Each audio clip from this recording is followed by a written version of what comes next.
Okay, that's an answer.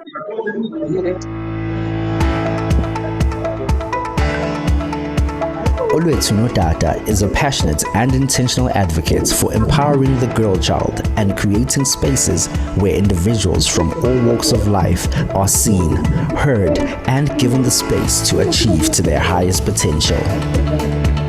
A former national marketing manager for Africa's largest optometric network, her transition into media and broadcasting has come as an aggravating and challenging adventure. She's had the honor of being crowned Miss South Africa Second Princess in 2020 and confines to serve as a mentor for the organization. After only 2 years in the industry, she is now a radio host on Cape Town's biggest radio station. She is the go-to host and MC for multinational corporates across the country and serves on the board of Amehlo Trust, which seeks to empower young black female optometrists through equity funding for their own businesses. As a broadcaster, community builder, businesswoman, and speaker, her biggest role is being mom to 2 girls who she wishes to inspire to excellence by being a solid example of hard work, commitment, and leading with kindness.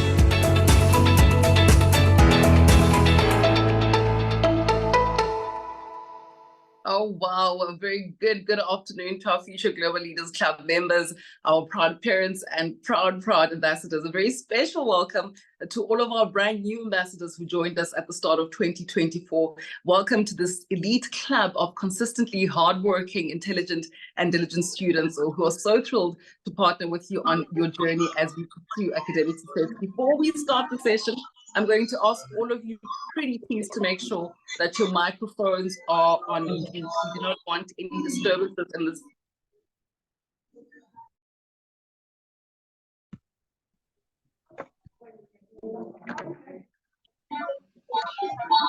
Please make sure that your microphones are on mute, otherwise the host will have to mute and that mute your microphone.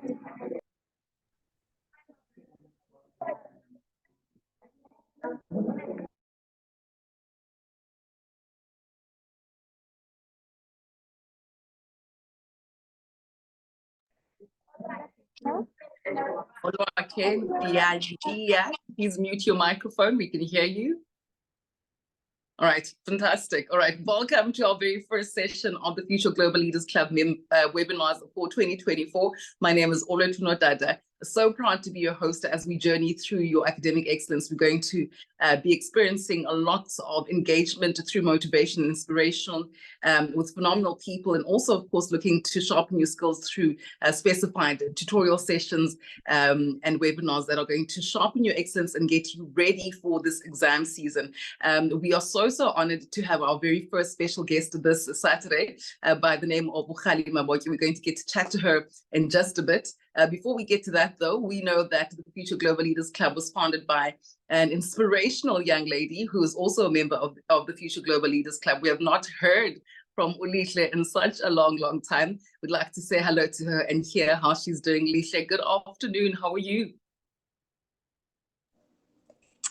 Good afternoon, too. I'm getting you. I am fantastic, thank you. I see you are in FGL blue. I love to see it. Yes. I mean, it's been a while since we spoke to you. Any thoughts about today? Any thoughts about starting off this brand new year as Future Global Leaders Club? Yes. I just want to start off by saying good afternoon to everyone.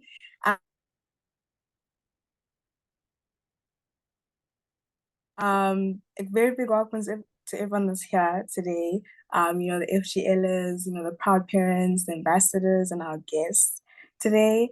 Very excited. This is the very first webinar of the year. And to those who maybe have forgotten, I'm Lihle. I'm 16 and I'm currently doing grade 11 at Bolu College. And I really just created this club, with the intention of creating a network and community for learners who prioritize excellence, so that we can sharpen and encourage one another. And, for the past 3 years, we've seen growth in the club in terms of, membership and our resources and, our network of leaders, in fields such as science, tech, accounting, and medicine. And they've really, really contributed, to the growth in our knowledge and have expanded our visions, in terms of what's possible for each of us in our future endeavors as well. We've also had, the privilege of being tutored by various experts in various fields of subjects, like maths, science, business, life science. And, they've really given us the necessary tools to ensure that we study effectively and are able to, tackle the exams that are coming up in a manner that guarantees that we get, really excellent results. And yeah, and the growth of the club, can also be part attributed to the leadership, in our directors, in particular, our former president, Ms. T. We're very, very grateful for her dedication and her very positive impact on our organization. But now, as we go into this new chapter, we have new directors. The new president, Dr. Mvuyisi Isaac Sibisa, and Ms. Nomavoso Mwasana. So we really look forward to seeing how the club grows under their leadership. And we're also welcoming new FGLers as well. We welcome you all to this community of our consistent students.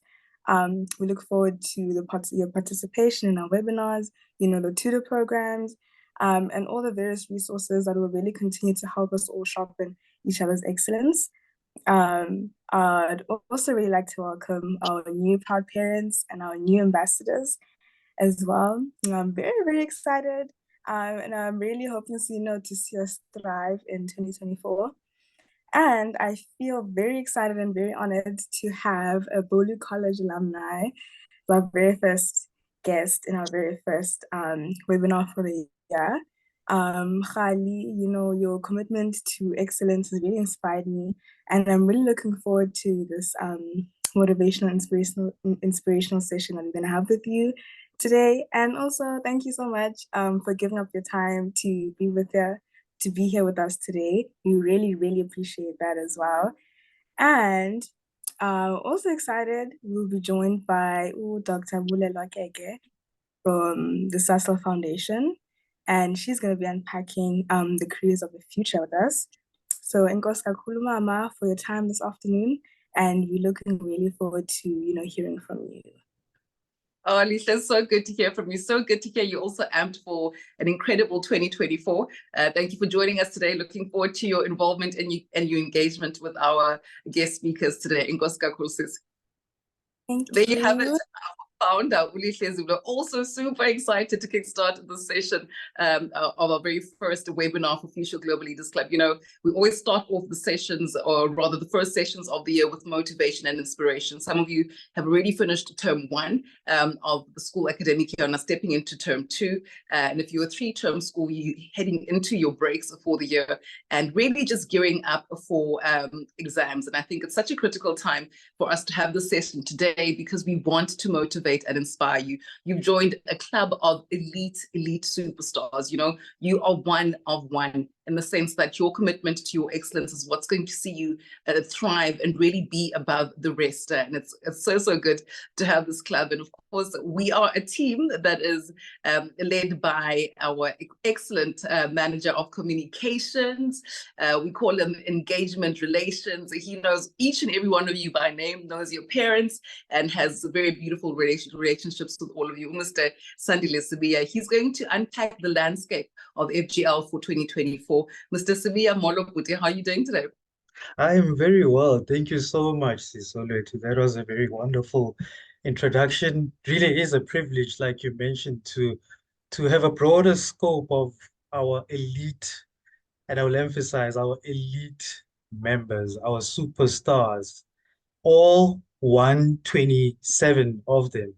So just to let all the FGLers know that they are among a huge crowd of 127 FGLers in the club. So it has grown exponentially. And it's so nice to see the large numbers and and the new fresh energy, old and new energy combining together. And just to give the lay of the land, in addition to the 127 FGLs we have, we have 13 of our FGLs that are in grade 8. We've got 12 that are in grade 9. So if you'd like to make a note of this, you're more than welcome, because these are going to be people you'll be interacting with, your friends. And we've got 20 FGLs in grade 10. And we've got a whopping 37 in grade 11. So that's the largest group that we have in the club.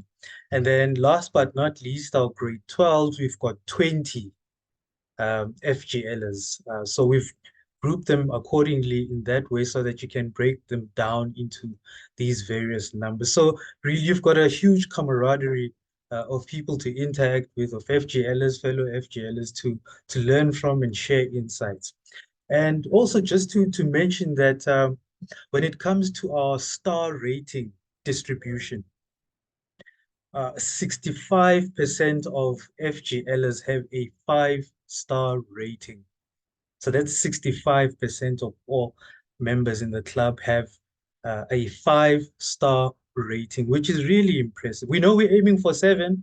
We're aiming for those 7 stars, but 5 is very, very exceptional. And then 35% of FGLs have a 4-star rating. So we are there.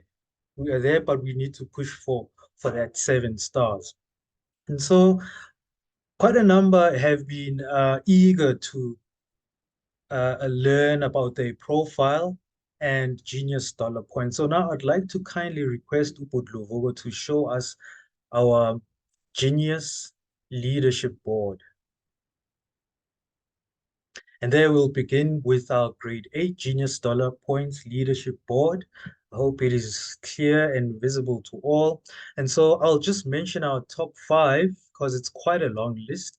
And it's good that it's a long list because it means that FGLs have been participating in these wonderful provisions and activities that the club endorses. So we have grade 8 top 5 is Bungao Madigane with 1,026,000 Genius Dollar Points. We have Apiwe Matunduta, second place with 980,000 Genius Dollar Points.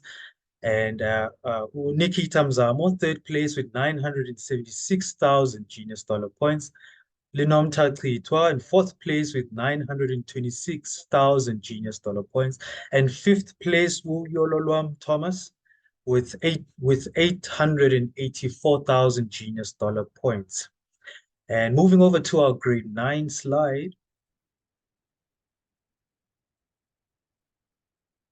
we have top 5 again. We have Ilam Timla sitting at the top with a whopping 1,426,000 Genius Dollar Points. Lilita Majombozi runner-up with 1,276,000 Genius Dollar Points. Third place, Inam Dishwa with 984,000 Genius Dollar Points. And then fourth place, Atobile Ngesi with 926,000 Genius Dollar Points. And fifth place, Uzukanye Bogi with 884,000 Genius Dollar Points. Moving over to grade 10s. Fifth, also top 5, we have Uziko Kumbelo at the top with 1,068,000 Genius Dollar Points. Angeline Peteni with 1 million as well, 1,068,000 Genius Dollar Points, I beg your pardon. And then we have Ashlume Manxa with as well 1,068,000 Genius Dollar Points. And then Uindipile Jolubambo, fourth place with 968,000 points. Anam Sofe with also 968,000 Genius Dollar Points. For the grade 11s, the largest group of FGLs. Can we move to that slide? I feel a little bit like a sports analyst, so please bear with me for going quick as my time is limited. So we have top 5 as well here with Usbulele sitting at the top with 1,518,000 Genius Dollar Points. Ulusango Mbongo Second place with 1,318,000. Olaviwa Mduzulwana with 1,268,000. Uswapiwe Makwane with 1,068,000. And then fifth place, Ulatita Gwilidi with as well 1,068,000 Genius dollar points. These were not earned automatically, but it's by all the activities you've participated in. And last but not least, our grade 12s, we have Usbabalo Ndabazandile sitting at the top with a record 6,418,000 Genius dollar points. Onwaba with 5,050,000. Emioli Sogoni with 1,318,000. And Ulu Kanye Sopete with 1,068,000. And then last but not least, Indipile Matwasa as well with 1,068,000 Genius dollar points. Thank you all FGLers, to all who submitted their Term 1 reports, all who have pledged. We are grateful for your engagement and your zealous share in all the activities that the club has to offer. So thank you so much, Sisoluetu. Thank you to the FGLers. The opportunity to just give the lay of the land.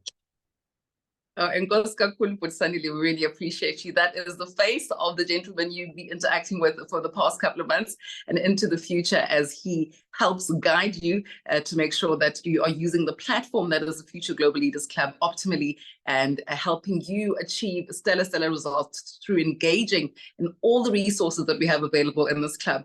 An example of learners that are super committed and really make use of this FGL Club as a community, who use it to encourage and motivate each other as a community of learners that are out in East London, Ebenezer Matrombozi. And today, for the very first webinar, they decided to be at their school hall, in a classroom at their school, set up a projector, so they're all viewing the webinar in one space. I'd like to give them a very warm welcome. If you could turn on your camera and just wave to the rest of the FGLers for us, that'd be really great. I'd love to see this big group of Future Global Leaders Club in one space. Molweni, Ebenezer, can you guys hear me? Can you wave 2 seconds for me, please? Hi. Hello, FGLers. Hi. Hello. Hello. Hi, I'm live. Live. Thank you, guys. Thank you. Oh, so awesome. Listen, if you are a member of the Future Global Leaders Club, you do want to put on your branded icon whenever you can, just to show off that you are a member of an elite club. Let's get this motivational session underway. We are thrilled to introduce to you our guest speaker for today. She's just 18 years old and matriculated last year from Bali College out in Johannesburg. She's currently doing a BEng engineering degree in industrial engineering at the University of Stellenbsch, and as a driven and accomplished first-year student there, she is deeply committed to achieving excellence, having earned 7 distinctions during her matric year, and has demonstrated dedication to academic success. She's also very eager to apply her problem-solving abilities and creativity as she pursues her academic journey, with the aim of making really significant contributions to the field of engineering and serving as a role model for other Black women who are interested in STEM. Her academic path started at Summit College, and that's when she first experienced success in academics, and that path continued at Bali College, where her aspirational level to excel beyond her peers blossomed, leading to the receipt of a partial academic scholarship, and being able to balance academics and sports successfully. She earned academic and general honors. Through involvement in netball, Kgali enhanced her leadership skills by captaining the first team, both in grade 11 and the matric year. And this experience has allowed her to gain some essential skills to approach challenges head on and to collaborate effectively. FGL sessions are designed to be interactive, and Mrs. Kgali is excited to engage with all of you with the Q&A session just after she's had a moment to chat to you. Let's all welcome Kgali Mabotja. How are you, Kgali? Hi, everyone. Thank you so much for having me on this platform. My heart is so warm. I love seeing all of you on screen with your merchandise. Lihle, please send me a t-shirt my way. I need one. Thank you so much to all of you FGLers, the ambassadors, the proud parents, and of course, Lihle and the team for really getting me up to scratch and allowing me to be here. It's a serious privilege, and I'm very excited to speak to you guys. So I'm Kgali. I'm 18, I'm about to turn 19 in a couple of weeks, and I'm currently in Stellenbosch doing my degree in engineering, and specifically industrial engineering. But I graduated last year from Bolu with 7 distinctions, and I just want to share with you guys how I got there, what it took, and just some tips, some stories, some, trauma that I experienced in getting my results and getting to where I am now. So some background information, I went to Summit College, which is now Pinnacle. It's in the Midrand area. I'm a Midrand girl, born and raised. And then I proceeded to go to Bolu with also Lihle, and that's where I matriculated from. And I just want to say thank you to all of you for really being here. One of my key concepts in life is just to be accountable, and you guys being here, putting in the effort. It's a Saturday, you could be playing with your friends or playing sports or just being at home, but you're choosing to join this platform, really sharpen each other, and just set yourself up for an amazing path to success. So well done to all of you and to all of the kids that came in the top 5. That's really fantastic. Keep up the good work and just be consistently consistent. So my journey to academic success really started in about grade 6, grade 7, where I started putting in a bit more effort. I never really had troubles with learning. I could understand work in class quite easily. I'd get home, do a bit of homework, do a bit of studying, and then I'd pass. But I wasn't getting my distinctions, my 90s, until I really started being like, I might actually be capable of doing this. So grade 6, grade 7, I started doing all of my homework, putting in some extra effort, and there the results were coming. And I got my academic awards in grade 6, grade 7, and then high school came. And I was going to a new school, new faces, new people, and grade 8s. It's okay to adjust. It's okay to struggle. I want to tell you now that if you were getting 70s, 80s in prep school, and then now you're in high school and you're getting 60s and you're getting 70s and you're stressing, take a deep breath. You're fine. And it's all about just dipping your toes into the water. It's like getting into a swimming pool. You put your toes in, you get used to it, put your feet, put your legs, and then you're struggling to get your chest into the water. But then once you're in, you're swimming and you're comfortable and you really start enjoying the water. So if things are tough now, it's fine. Lean on your friends, lean on your family, and you will get through it. And grade 9, things are going to start coming together. Grade 10, so on and so forth. And my matrics this year is going to be tough. You're going to have to sacrifice. You're going to have to lose sleep, but it's all going to be worth it at the end of the day. And you have to track your burnout, because I burnt out before finals and it was very tough to bounce back. So I just want to emphasize that if you're reaching that breaking point where you're like, I'm pushing myself a bit too hard, stop. Because rest is not being lazy. Rest is extremely productive. I highly recommend take breaks, sleep in, see your friends, see your family, and enjoy the year, because it's your last year of high school. Go to your sports games, go to the inter-house, just have fun, but still keep yourself locked into your academics. So a bit about me is I love netball. I did horse riding for almost 10 years. Netball has always been my bread and butter. I played in prep school. I played in high school. I captained the first team. I was privileged to captain the first team while I was still in grade 11. And then I was re-elected again in matric. And that is really what saved me from myself and from self-destruction, because you need to have balance.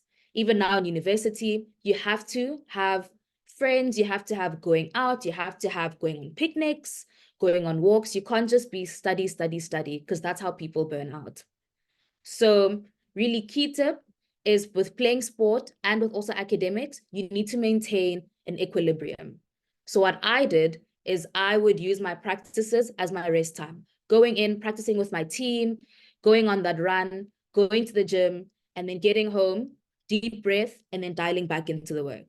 So if you're playing sport and you're also balancing academics and you're finding it really, really difficult, it is. It's not easy. If it was easy, everyone would play first team and also be an academic star. So I just want to really emphasize not to put too much pressure on yourselves. And also high school is so short, it flies by. I feel like I was in grade 8 yesterday, and now I'm just finished writing my first set of A1s, which are university exams. And I'm just like, wow, where did all the time go? And I wish I enjoyed high school a little bit more than I did. Because don't pray away the time. You're gonna love being in high school, I promise you. So I have a couple key points on just what my principles are, and that's discipline, accountability, and being realistic. If it's the night before and you really, really don't know the work, go to sleep. Go to sleep, because you're not going to understand work in a couple of hours, and there's nothing worse than writing when you've only had 2 hours of sleep, because the brain doesn't function at its optimum when you're tired. So please get rest. All my term 3 or 4 schools, I think you're about to write exams now. And please, please get a good 6 hours of sleep every single night. If your study time is between 9 and, let's say, 1 o'clock in the morning, then during the afternoon, you need to sleep. Because I'm a night owl, I would always study between 7 and about midnight. And that's when I really get work done. So if I'd be sleeping during the day. But please, please don't pull all-nighters. It's not worth it. You may get a good result, but then afterwards, you're just going to feel terrible. And if to write the next day, then you're already setting yourself up for failure. You're already putting yourself 5 steps back. So please, guys, get rest, sleep in on the weekends. You don't have to wake up at 7 o'clock on a Saturday to study. You're not setting yourself up for having energy. And also my key must-haves. So if everyone can take notes now for past paper apps, it is Saints Maths. So www.saintsmaths.com, I think. You can access it via Google, Safari, anything. And then also an app called Don't Fail. And these all have past papers, and they also have memos from grade 8 until matric. And then Saints Maths is purely maths, but it's a fantastic place. You get past papers from your top schools in the country. And that's really going to be your go-to, especially matrics and also grade 11s now. That's going to be your saving grace for maths. And then also getting a whiteboard, an A4 or an A3 one. That also really helps. I don't know what the science is behind using a whiteboard, but jot down your notes, draw pictures, draw diagrams on the whiteboard. It really helps the information get in there because it kind of mimics the classroom setting. And also teach yourself when you work, teach your friends, teach your parents. And I really want to emphasize with parents, please, please engage in your children's work, because when we're explaining the work to you, it helps us actually gain the work a lot better. And also engage in really insightful conversations, critical conversations. I know with my parents, if we're sitting at the dinner table, we're going to engage in politics, we're going to engage in current affairs. And if there's literally like a math problem and they're like, hey, let's try and solve this math problem together. And that really does train your brain into starting to think for yourself, starting to think deeper, think critically, and just get you onto a path of being really, really logical. And that just makes tests so much easier because you already have a background of being able to think for yourself. Get your highlighters, colored pens, matrix. Go buy a new set of highlighters because you're going to need them. Highlight every single key point in your exams, in your tests, in your notes. Color code things because the brain does work really, really well with color. And that's what I did. I have sticky notes. Put your sticky notes on your bedroom wall, on the fridge, on the microwave, wherever you need it, because it's necessary. And it also just helps to have gentle reminders of your work. So in my room, there's sticky notes on the walls by my bed. And when I wake up, I see I'm like, oh, okay, that's the formula for ideal gas. Cool, ideal gas is this. And it's not like hard studying, but it's still just seeing the work, interacting with it, and having it really stick into your brain. And I have like a step-by-step on how to do exam prep. And that's what I used, especially in my matric year and also in grade 11, because grade 11, term 3 exams, it's a push. And if your exams are not spread out, then really it's a go in, study, come back, and keep it pushing. So I recommend printing out a A3 schedule. And on that schedule, it could be just a regular calendar of the month or of the 2 months that you're writing. Write down when your exams are. And then about 2 weeks before you start writing, start saying, okay, Monday, I'm going to do math calculus. Tuesday, I'm going to go over English theory of flight, or I'm going to go over Zulu language, Afrikaans, poetry, and start off with the areas that you're the weakest in. Because the worst thing is it's the night before and you don't really know the topic, and now you have to cram and you're stressing and you panic. So the best part is really just to prepare ahead. And if you're struggling with a concept, ask for help. The thing that really got me through matric was my teachers and having friends that also really understood the work. Guys, ask for help. Parents, if your child is struggling, please allow them to ask for help and encourage them to speak to their teachers. I know I was a bit scared in my grade 10 and grade 9 years to go and ask a teacher, but my dad was like, nope, just go ask. And if worst thing that they can say is no, but they're not going to say no because teachers want to help you. They want to get you to that end goal. So please, especially matrics and grade 11s now, if you're stuck on a topic, ask for help, book an extra lesson, find YouTube videos. What's really good is Khan Academy, The Organic Tutor, and Kevin Math Science. So please jot down those three, watch their YouTube videos. They go over problems, they explain really, really well, and they do practical examples that you're going to find in the test. And especially for maths and physics, Kevin Math Science he's the guy. He's the best person in South Africa. He's my favorite guy. And he really, really got me through my matric year. And so, yes, please ask your teachers for help. If your friend is getting 90s, don't be shy to ask for help, because I understand in being an achiever that we tend to feel a bit shy or a bit embarrassed to ask for help. Don't, because we only build each other up when we carry each other up the podium. So please help each other, ask for help. If you're stuck and you're like, I really don't know, then consult YouTube. Take notes, take it to YouTube, be like, okay, I don't understand XYZ. Don't just go and say, I don't understand. You need to have like specific things that you don't get. And if you really don't understand anything, then ask for a reteach if it's possible, or consult a tutor, consult your friends or the siblings, or whoever really is in the community that can help you. So that's 2 weeks in advance. Your problem areas, jot them down, know exactly what it is, and then go ask for help, get your extra lessons, get your tutors in. And then now, about a week before exams, gain confidence. So do your areas where like really for that test, you got 90%, start redoing those questions, because just because you got 90 doesn't mean that you're going to get 90 again in the exam. So you need to go there, refresh it, but gain confidence. You know how to do this. Also, scan your papers, because I know some schools you can't take your papers home, your class tests or exams. Take a scan of them, take pictures, print them out again, and then keep them inside of a flip file. Go over where you went wrong, go over where you're like, if you got 2 out of 3, see why you got 2 out of 3, and then aim to get 3 out of 3, especially for your level 2 and 3 questions. You're always going to get your 3 out of 5s, your 4 out of 5s, fix that. Get your 5 out of 5s, and also get your level 1 marks. If you're taking physics right now, definitions, learn them, cram them, the night before, drill them into your brain, do Quizlets. If it's possible, I can share my Quizlets with you guys, the matrics and the grade 11s. It's literally just definitions, drill them in, do charades with your parents, or do charades with your siblings, or even with your study group. Do the charades. What is molar volume? Then you answer, you make it fun, you make it interactive, and that way learning doesn't feel tedious. Because I know towards the end of matric, learning gets very, very tedious. You're tired of it. You're like, I want to go on vacation. I want to go on matric dance, and I don't want to study. But when you make learning fun, that's really what goes the extra mile. And also, do past papers. That is your saving grace. Rather, do past papers than spend 2 hours doing theory. Because even now, I just finished writing my A1s and I spent too much time on theory.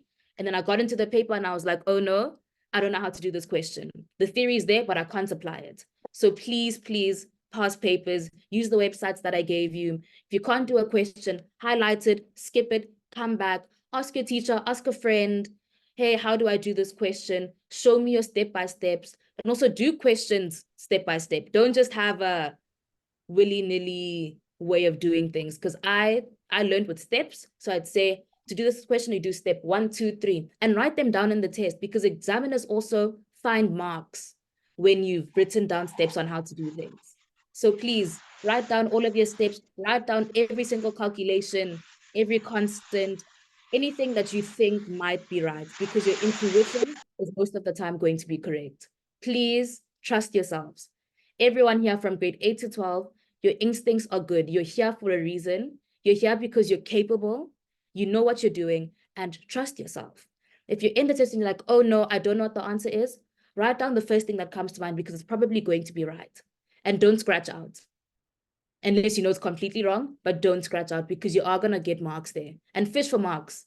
Don't ever be afraid to go there. Even if you got 98%, go through and be like, hey, why didn't I get full marks for this? Fish for marks. Be arrogant. It's fine in that sense.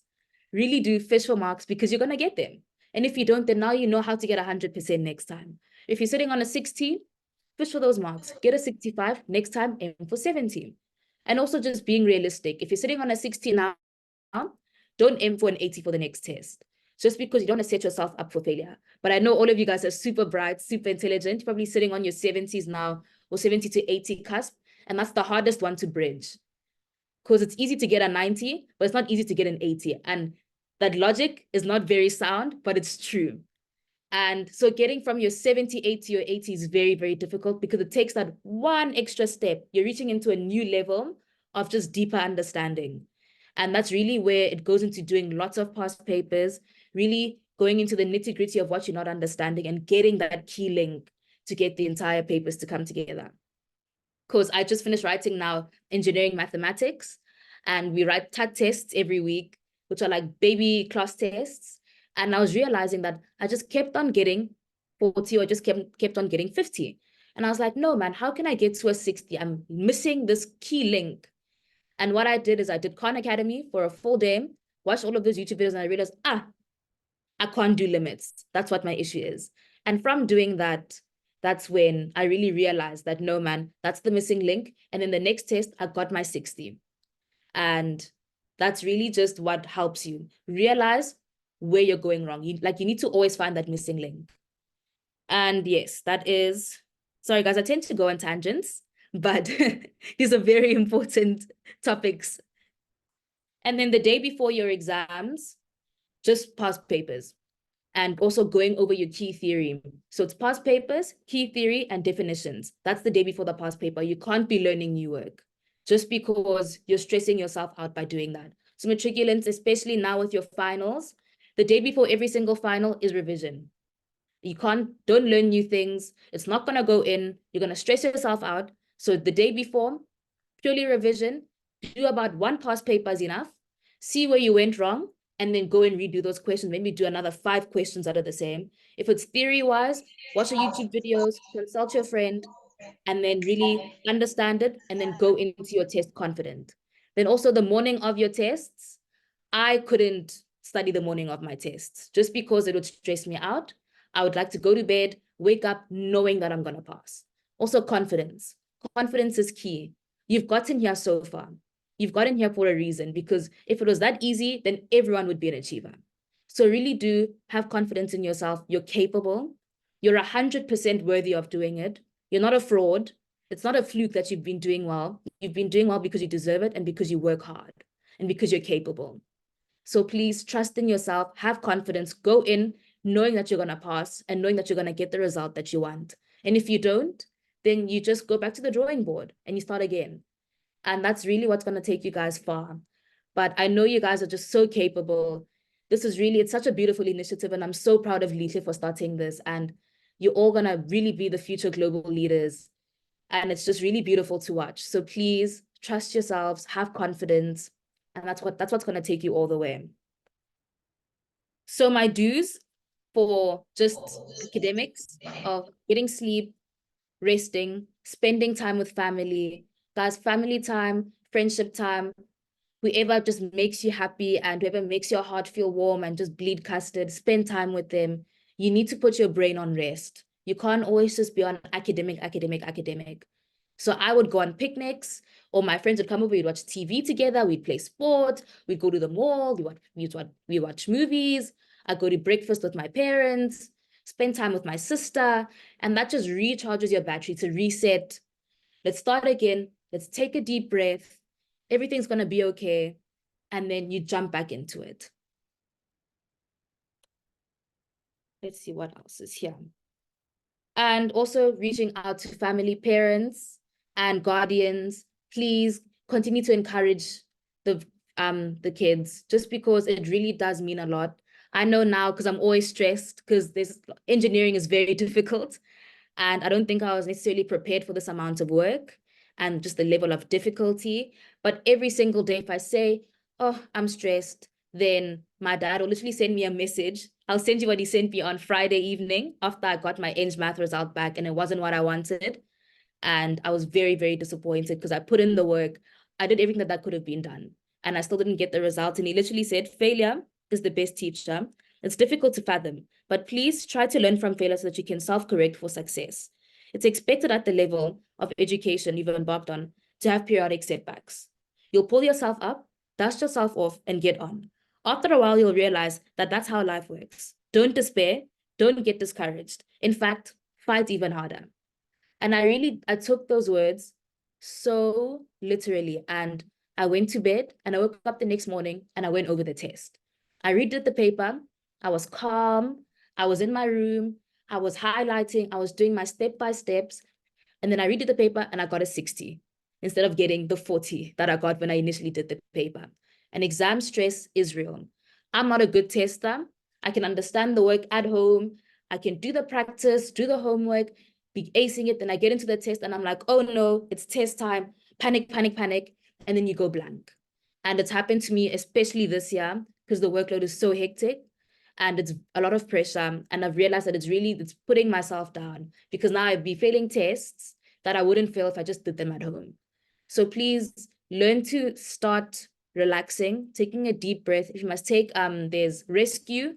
There's also magnesium powder that other kids also take before tests, before big exams, to just help calm down the nerves and really get you focused and ready to write. I do think that there are sometimes placebos, but if it works for you, use the placebo effect if it's going to help you. And also just always reminding yourself that you are loved by people.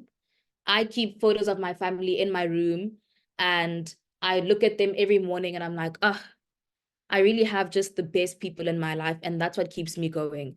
It's what keeps me driven. I want to make them proud. I want to make myself proud. I want to prove to myself that I'm not a fraud. I'm not an imposter. I really do deserve to be here. And I really encourage you guys to do the same. Lean on your family, lean on your friends, lean on your teachers, lean on your community. Allow them to build you up. Allow them to encourage you, because you can't do this alone. Matrix, you can't do it alone, unless you're really just a superhuman, super brain. But I could have never done it alone. Getting those 7 distinctions, every single distinction was given to me, each step by my friend, by my parent, by my teacher. They all contributed to that. So it's all of our distinctions. And just be kind to yourself. Dealing with failure is something that I'm still learning how to do. Because I know, had I gotten my results that I'm getting now last year, I would have completely broken down, shut down, cried, sulked, all of the above, and just beaten myself up till I couldn't even do anything anymore. But there really is just such a beautiful jump between high school and university, and between prep and high school, where you learn to really accept failure and move on from it. You're not going to end up beating yourself up as much. Because now I failed a few of my A1s and I was like, I tried, I put in the work, I'm going to work harder next time. And that really is, it's such a beautiful thing to learn. So please don't beat yourselves up, guys. Learning from failure is the best kind of learning. It's better than using a textbook. So whenever you fail, whenever you get that 60 and you really wanted an 80, it's fine. Okay, pick yourself up, see where you went wrong, and just try again the next day. And also, life is not on a time schedule. You don't have to get 80% now, don't have to get 90% now, but as long as you're building up to it, life is full of many little battles. But at the end of the day, the war is the most important. You can lose battles, but what matters is the war. It's not a sprint, it's a marathon. So please, especially matrics, grade 11s, take it easy. Your portfolio marks are not the end all and be all. So now when you guys, I think you're going to be writing either prelims. Yeah, it's going to be prelims now. And your prelim is important, yes. But if you get a 60 for a prelim, if you get a 50 if you fail, it's completely fine. My maths and physics prelims, I got, I think, 71 and I got 76.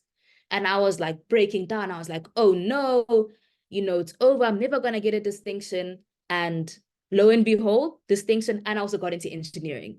So please, your prelims, your portfolio marks, it's just a stepping stone. It doesn't actually matter that much. And it's really just to see what you know and what you don't know. And if you get an 80% for your prelim, that's fantastic. Now, let's keep on building onto that, keep on gaining confidence, keep practicing, and you're going to be fine in your final. But I really just want to emphasize that not doing well in prelims is completely okay. And prelims are hard. Prelims are really, really, really difficult. And the prelim was a lot harder than the final, for sure. And also trust yourself. I think we always tend to doubt ourselves as achievers. We always think that we're going to fail or like we didn't do enough. And you did. Because I went home after every single final going, nope, it's done. I got a 70 and I'm not going to get my distinctions. But I was the opposite. And just try not to psych yourselves out. Confidence is key. Confidence and accountability, key. So I have a few just tips and tricks that I used. I've always used this, but specifically for grade 10 is your subject choice. It is quite important. It's okay to drop subjects, pick up other ones. I didn't do that. So in grade 10, I took geography, I took business, I took physics, and then I took core maths. Physics and core maths, please. I really do implore you guys to take physics and to take core maths, just because applying for university is so much easier and people want to accept you. And if you want to do a BCom, if you want to do really anything, just take your physics and your maths. If you don't need it, it's fine, but you have it.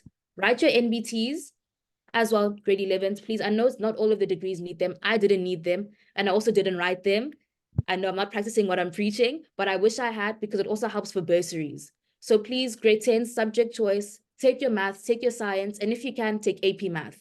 If you want to go into STEM, AP math is the way, because right now, had I taken AP math, I would have found Eng math a lot easier, because it is quite matric AP math revision with some extra bits and bobs.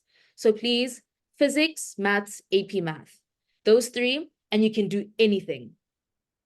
And then also, grade 11s, do your community service hours this year. Get it done. Once it's done, it's in your portfolio and you're good to go. So get your community service done, get your hours, have it just be done, do your allo tasks and do them well. Because once they're done, it's done. Then once you write that allo final, early-ish matric, then you're done with the subject and it's a weight lifted off of your shoulders, because now you're like, okay, I've got 5 more to go, 6 more to go. Then also grade 11, start looking for your bursaries now. Start doing research, just look around a bit, really scour the internet, and then start jotting them down. Then as soon as applications come, then start applying for bursaries. And then also, please don't be too stressed about not knowing what you want to study, because it is tough and you're only 17, 16. You're not going to know what you want to do in your life, and that's completely okay. I didn't know. I applied to law, I applied to engineering, I applied to BSc, I applied to accounting, just because it's really good to keep your options open, and it's okay not to have a plan, just plan to succeed. So please, grade 11, start researching degrees, really have fun with it, explore different avenues, and then matrics, just buckle down, work, have the balance, play sport, or go on walks, do things with your friends, but still just really work hard. It's 1 year, you put in the work, and then once it's done, you feel amazing about it. Trust me, it's hard. You're going to cry. You're going to be like, I can't do this, but you can, and it's all going to come together. I promise you. I even thought I was going to like not get into university. I was like, it's done. I'm getting 60s, I'm getting 50s. One test, for a math test, I got 42, and I said, I'm never going to get a distinction. But look where I am now. So please, guys, just put in the work, keep pushing. And if things go south, it's fine. You have time. And also finals are going to carry you. And then also really just for revision purposes, I know matric toward the end, it does get a bit revision heavy. If you're going to get to class and you're going to revise things that you already know, I'm not saying skip class, but I'm saying manage your time wisely, because there's not enough hours in the day and it only gets worse in university. I wish that we had at least 4 more hours in the day, but we don't. So please, time management, learn it early because I'm only learning it now properly. And that's why I'm struggling a bit with time management in university. But in matric, grade 11, even grade 10s, start scheduling out your days. Start saying, okay, I'm going to put 2 hours toward this, 2 hours toward that. And then really start getting it together, know how to manage your time, know how to stick within your time frames. And then you're really going to be set. So I think I have spoken quite a bit. I'm seeing lots of questions popping up. I'm very happy to answer them. And I think I'm keen to answer some questions. Oh, Kgali, thank you so, so much. Listen, I love just how authentic and honest you are with this interaction. I feel like every single one of the FGLers feel like they can see a part of them in the stories that you've related in your journey to where you are now. I love the fact that you're also so very honest, and a lot of the FGLers are leaning into the points of self-doubt. Let's start off with Unaba's question. Unaba says, hi, Sis Kgali. Term 1 just went by so quickly. It ended and we managed to end it off with a bang, but I literally feel like the work was so little, and now I feel like there's so much more expected as we step into the exam season. We are in a lot of pressure, and of course, there's fear of disappointing and not maintaining my current level of academic success. This is really giving me sleepless nights, and I feel fatigued all day. How do I resolve all these things? So there's fear of failure, there's the pressure mounting because it's a big, big term, and also the fatigue that comes with pushing so hard.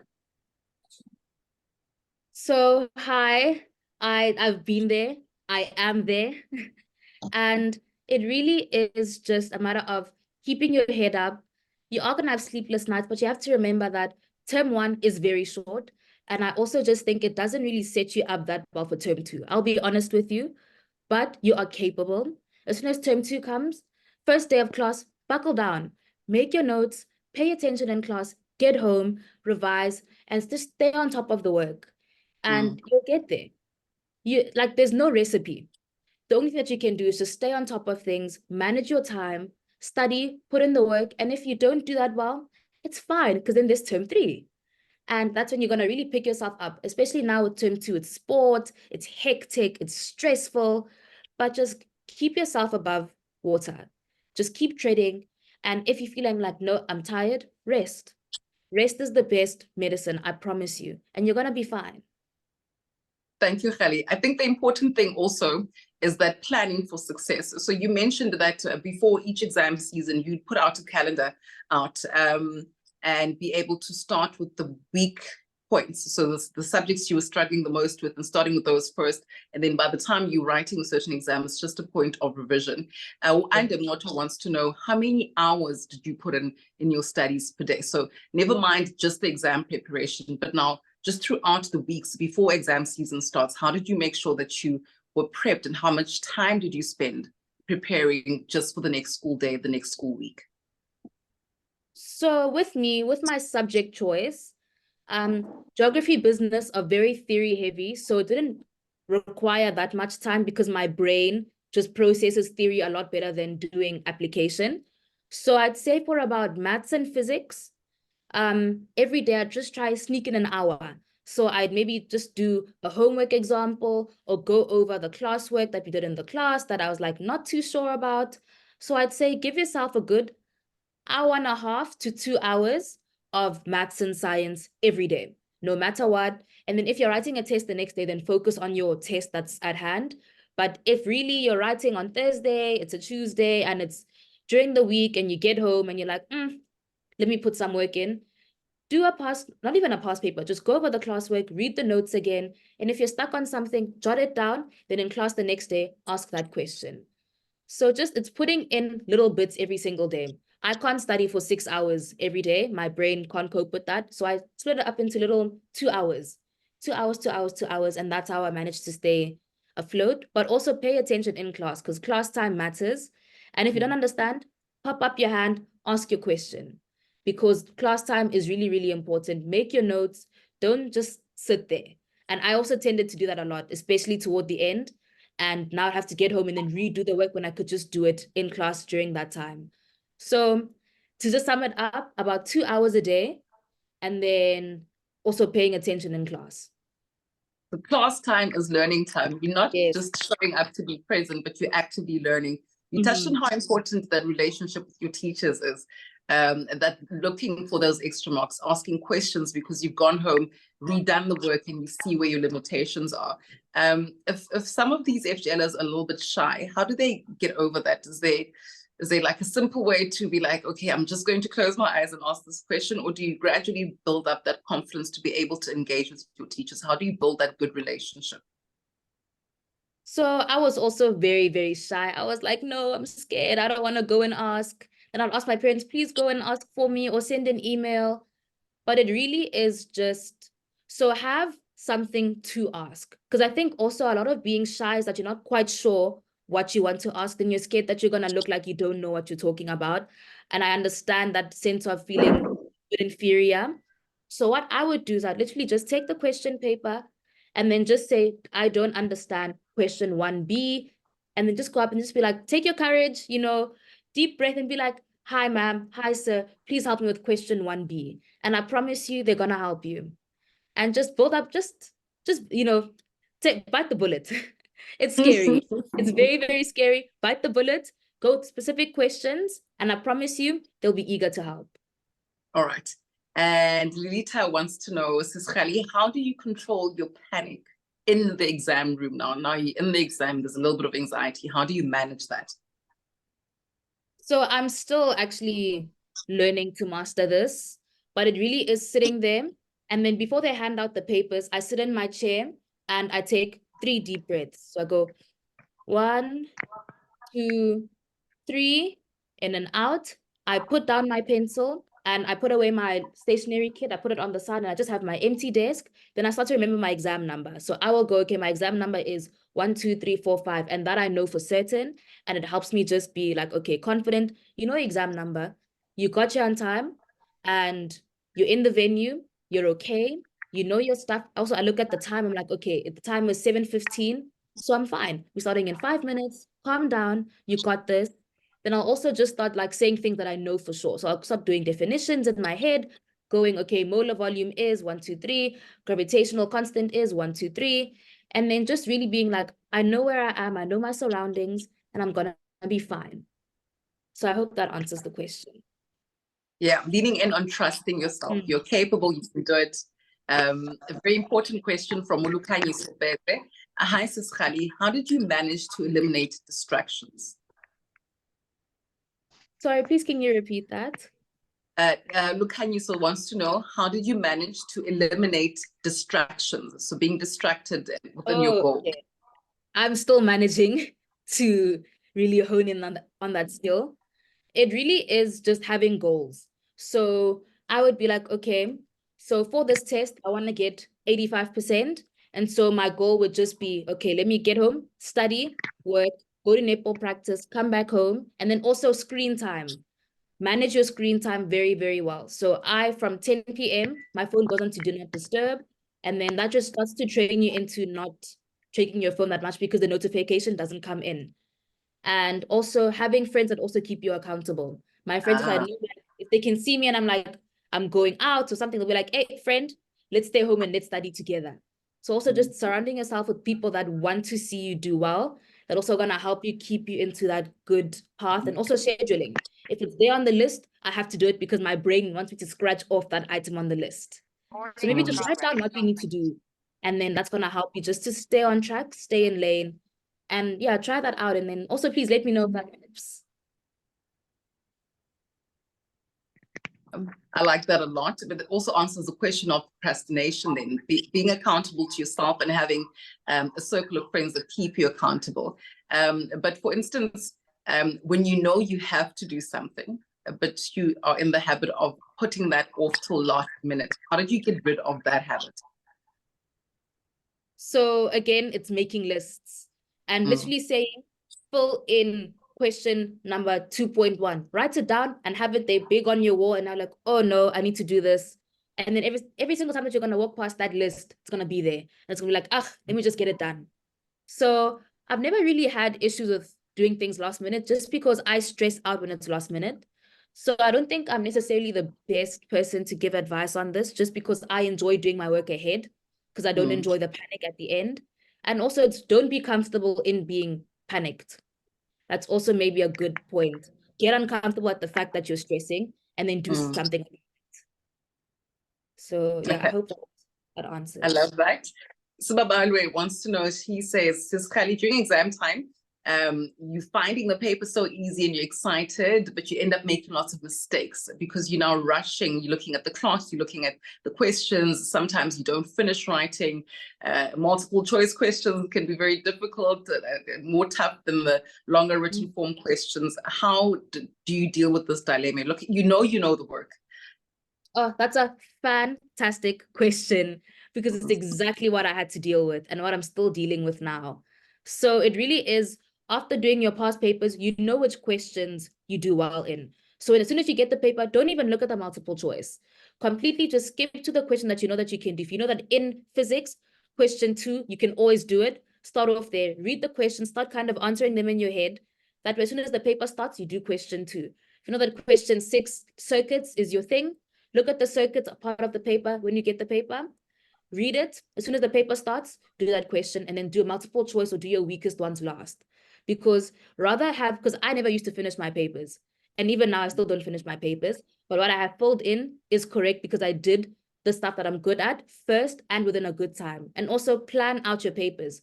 So if it's a 3-hour paper, do section A in 1 hour, section B 2 hours, section C 2 hours. Or if you know that you're better at section A, then maybe do section A, 45 minutes, section B, hour and 15, so on and so forth. So it really is just about training yourself to write well. It's not going to happen overnight. So start now, even during the holidays or even now during prelims or whatever you're writing now. When you're doing the past papers, time yourself. See how long it takes you to do every single section and then fit in that time well into your time frame that the exam is actually going to be in. And then if the question is hard, if you know that multiple choice is not my thing, don't even look at it until last. And there's always a chance that you're going to get it right, especially with multiple choice and the physics one, because that one is very, very hard. So leave it till last. Then if it's really like, I don't know it, guess. Your instincts are going to help you out. Just guess. And yeah, that should help you.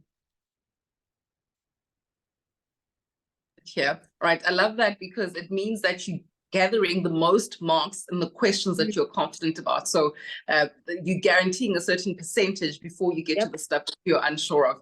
All right, this is Kgali. I wanted to know what advice you can give to someone who has a short attention span, especially when there's repetition of a certain subject. Also a very good question because I also used to struggle with this. It's studying for 30 minutes, take a 15-minute break. Study for 30 minutes, take a 15-minute break. And then also using the whiteboard and then doing mind maps. So that if now work is overlapping, link it all together. Because the lovely thing about high school is that somehow everything is going to link. If you take business, if you take geo, they're gonna somehow merge together and then like gather a sense of logic. So then now you know that if question A is gonna come up in this one and in this one, you can link it to both. That way you're not having to repeat things all the time in all the other subjects. And take breaks. Do 30 minutes in, 15 minutes out, 30 minutes in, 15 minutes out, and then link. Because there's no point in learning 5 separate things when you could just learn 3 here and then 1 here. And then now you've made your workload so much smaller. It also makes it easier to go into your brain and you can apply it even better. Love that. Anam says, this is Kgali. How do you deal with the pressure of having too much homework? To a point where you now feel like you're behind in the actual schoolwork because of the homework. So you feel like you're not learning and prepping for the next thing because you're doing too much homework. Is there such a thing? There is such a thing. And especially I found it in the younger grades that there was lots of homework. So what I do is that if a question is quite easy, I don't do it. I do the questions that are going to challenge me. Unless the homework is for marks, then it's really like just push. But if the homework is not for marks, do the questions that you find a bit more challenging so that you can actually challenge yourself to think a bit more critically in that subject. So what I will do is I'll only do half of the questions of each homework, and then that way I can get it all done in one night. And then also do homework during class. If let's say you're doing calculus and then the homework is on calculus, in class, learn, and then also be like, hey, I saw this in the homework, let me start doing it. That way you're getting things done you're killing 2 birds with 1 stone, essentially. And don't do every single question. If really something is so basic and easy, skip over it because you know it. Then you're going to come back to it when you're prepping for the exam. Okay, love that. When you are studying so hard, Kgali, this is from Yaka, and you still see no difference in your results. You mentioned this actually about the difficulty between leaping over a certain cusp. So you got into 70, but how do you leap over to that 80? When you're stuck in the 50 bracket, how do you stay motivated when you know you're putting in the work, but you're not seeing the results?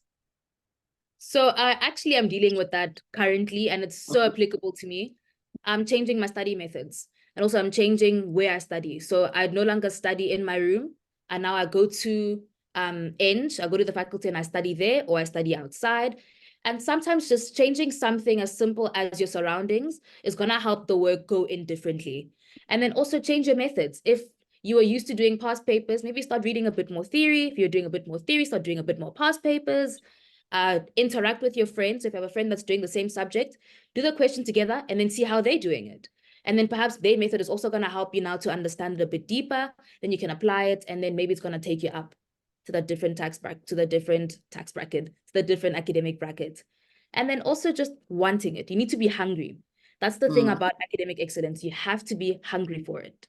You need to be willing to put in the grind, put in that effort, and then getting the rewards, because you are going to get the rewards at some point. It might not be now, but at some point you are going to do it. Just keep being hungry, keep pushing. Ask your friends for help, look at different ways of doing it, watch your YouTube, and then change up your study ways. If you're gonna not do a past paper, watch someone else doing a past paper on YouTube. Kevin Math Science goes over full IEB and NSC past papers. So watch that, but watch it in increments. So watch maybe 30 minutes, take a break, another 30 minutes, take a break, one section, take a break, then do another question that's similar to that. And I promise you that is gonna help.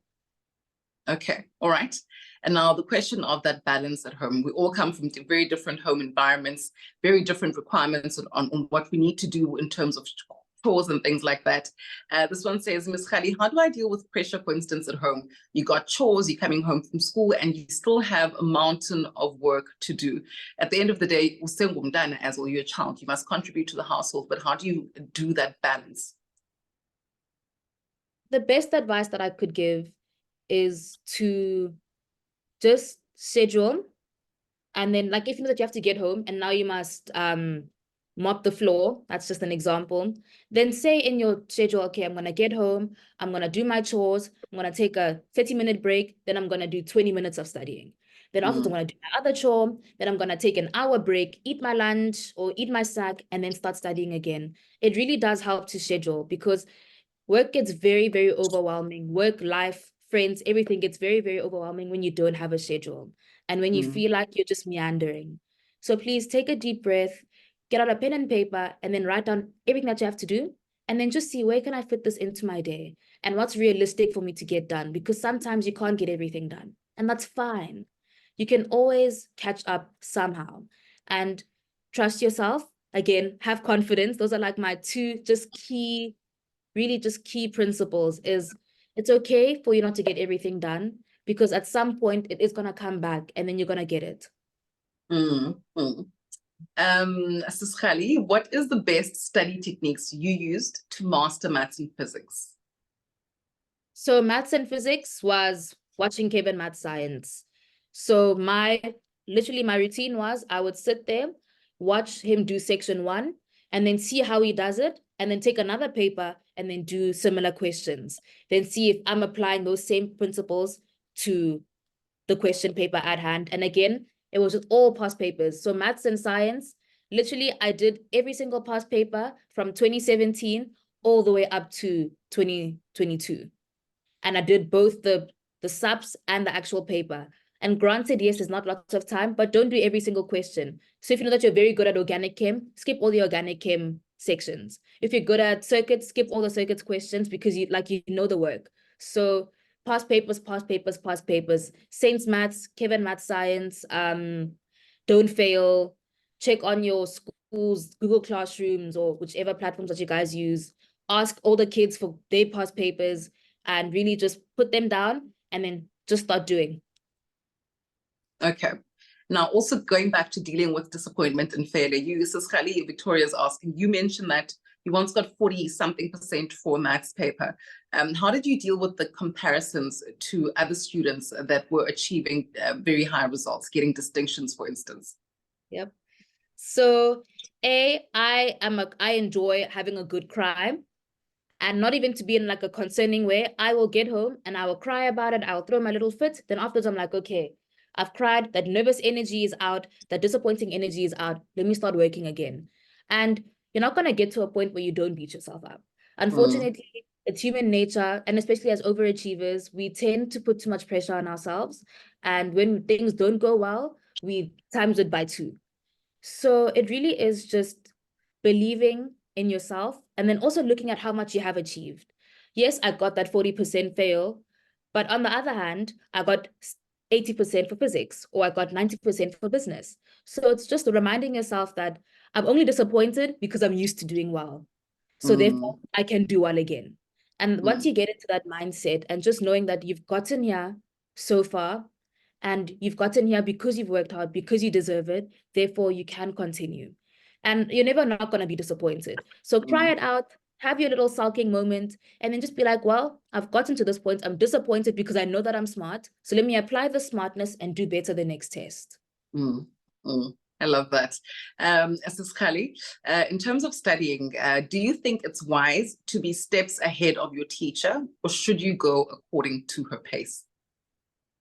I've never studied ahead, just because I prefer to have it being taught to me first, then I can start practicing.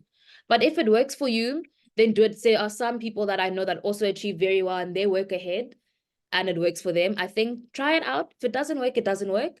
But I've never used that method before, just because I think it's very effective when you stand there, when you sit there in class and then your teacher's telling you the work and they're doing examples, then you can see how they apply it. Then you can apply it the same way or in a similar way and just have like a reference. I can't work without a reference. So I think try it. If it works, it works. If it doesn't, then go back to the drawing board. Okay, all right. I'm actually, Sis Kgali, what challenges were you likely to encounter in reaching your goals, and how did you deal with them? What can we do to stay focused and motivated towards our goals? I think you may have touched on this response, but maybe worth mentioning again. So I can even give a non-academic example. During my netball career, especially in matric, we played back-to-back tournaments. We played St. Andrews and also played Heronbridge. And these are literally weekends where you play about 20 games in 3 days. And there's a level of mental and body fatigue where you feel like you can't even get out of bed in the morning.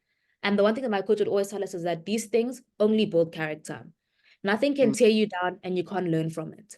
So it really is just being in that state of I can't do it anymore, but it's only going to make you stronger. And reaching, you have to reach like deep down. You have to go into the basement of just your character and your strength. And you need to remind yourself of how strong you are, how capable you are, and just of how you've been in the gutters before and you've made it out and you can make it out again. So it really is dig deep. If you are religious, then look to God. If you are spiritual, manifest, meditate, and just look for something that is so deep within you and it's there. I promise you, you have that extra bit of fuel in you, and dig deep, find it, and then just grab it like this and use it. Yeah. How do you cope with theory-heavy subjects like life sciences and business studies? Akisa says they are better with numbers than notes. They find it difficult to then absorb and remember all the theory. How did you tackle that? So for me, business, I used flashcards. So there's Quizlet and it's free. You make your own account and then you literally write down your definitions and then on the other side, explanations and like key points. Then you do your flashcards. Then I used to play charades with my study partners. Then we literally sit there and then play charades, but it would be our notes. And that just, it's fun, it's interactive, and also it really gets the information into your brain. And then also, sorry to say, but cramming. I would cram the night before my business test, I crammed and I went in and the information was right here and I just put it onto the page and then I sorted it out in the paper. So theory heavy, Quizlet, use your flashcards, do a bit of cramming, but also understand the work. So don't just learn something to learn it, but learn to understand it. And especially with life science, that's going to help you all the way. Learn to understand from the get-go. Don't just memorize it. Oh, thank you so much. I mean, there's still so many questions. We're going to perhaps try email you a list of some of the questions, and we'll pop them into our Future Global Leaders Club website, into our group to gain some more insights from you. Thank you so much for today. I know you're going to stick around because you're looking forward to our surprise guest speaker for today. Thank you so much for having me, Lihle, the team, all of you FGLers. I'm so proud of all of you, and I can't wait to see what you guys bring up to the world. Matrix, good luck. The war is almost over, and you're gonna be great. You're gonna do amazingly, and I hope to see lots of you guys here at Stellenbosch next year. And just good luck. Thank you so much, and I can't wait to hear about the speech from Dr. Keke. Thank you. Thank you so much. Thank you, Kgali. All right, so you heard from Ulihle and you heard from Mrs. Kgali saying that we have incredible honor of being joined by Dr. Bulelwa Keke today, who's from the Sasol Foundation. So Mrs. Kgali has unpacked the importance of trying to figure out and researching what career you're going to get to, especially in grade 11 and grade 12, where you must start looking for bursaries, you must start looking at different career paths, and we have just the perfect person to speak to you about this. We're honored to have Dr. Bulelwa Keke. And she is a science education specialist who's passionate about empowering the youth from diverse backgrounds to be able to dream big and reach their potential. Her background is in science, technology, engineering, and mathematics, which is STEM education. And she started her career as a physical sciences and life sciences, and then later moved into academia, spending 15 years as a lecturer at the University of KwaZulu-Natal. And during her tenure at UKZN, she completed her master's and her doctoral degree in science education, all the while raising 4 kids. She then later moved into the corporate environment, joining Sasol as an education specialist and manager for tertiary programs spanning undergraduate bursaries and postgraduate scholarship programs. Clearly somebody with a passion for education and clearly somebody with a passion for the youth. Dr. Bulelwa Keke Mama, so good to have you. Welcome to the Future Global Leaders Club.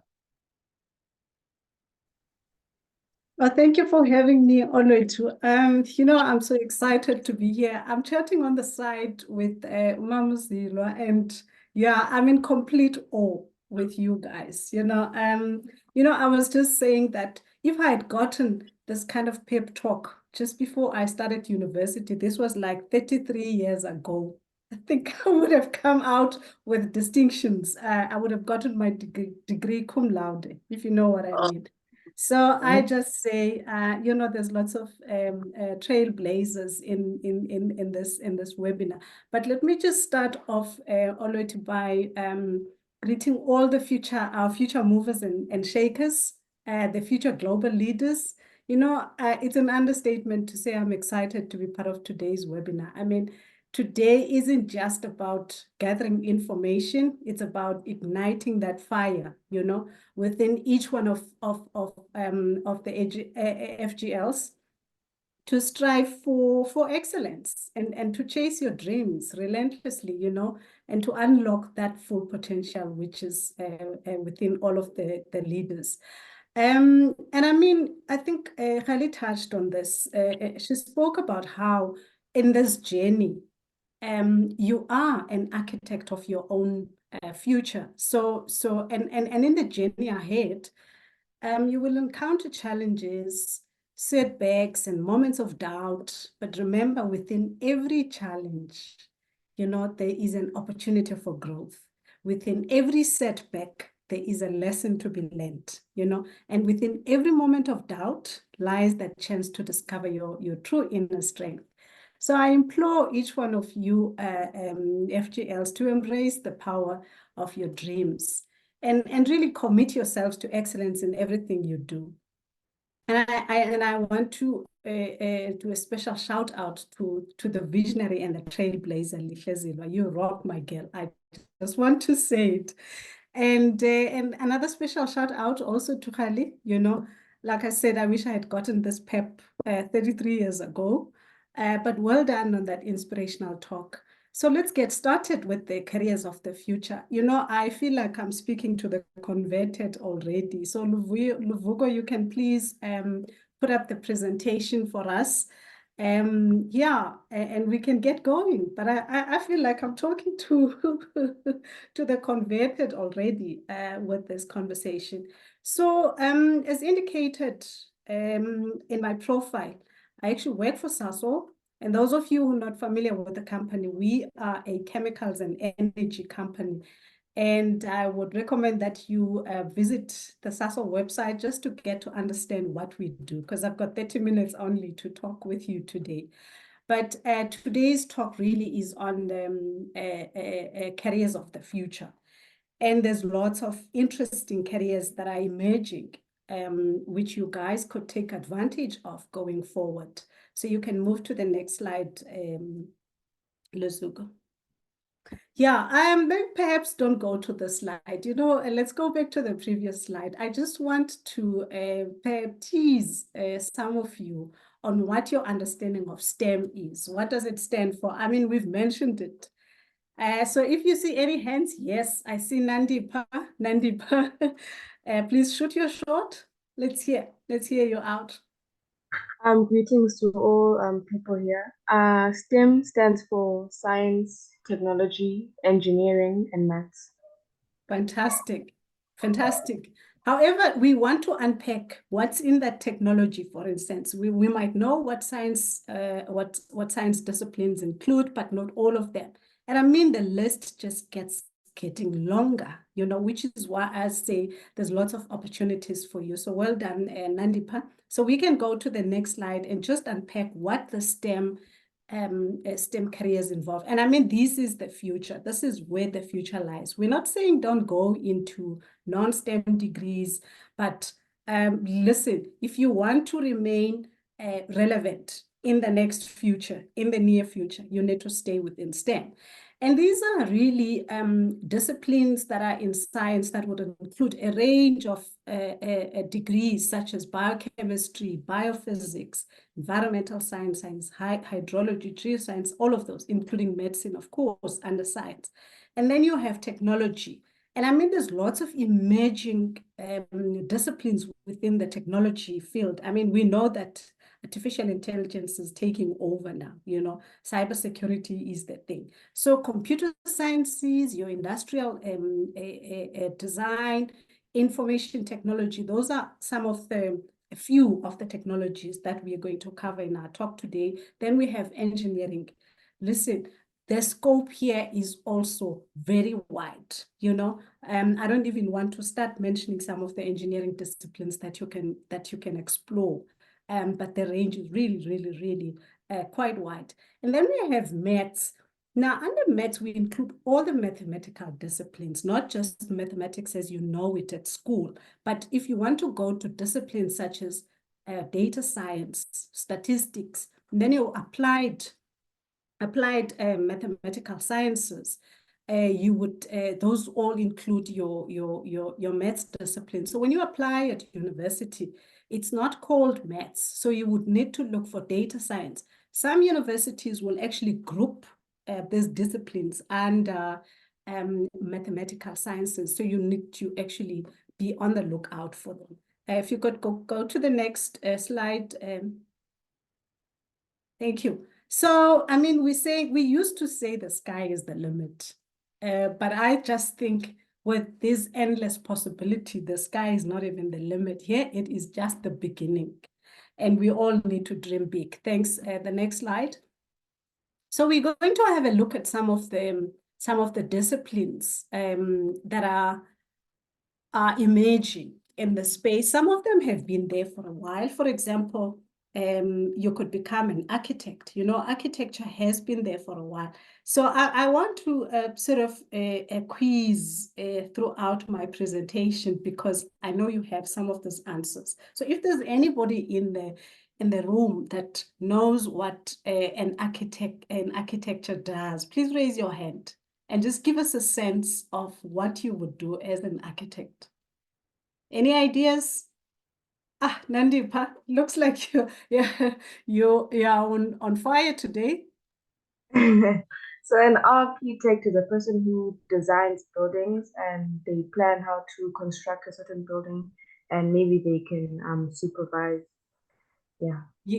Absolutely. Absolutely, you are spot on. Those are designers. So you will notice that in most of these disciplines, if you are in STEM, you actually are in charge of the design.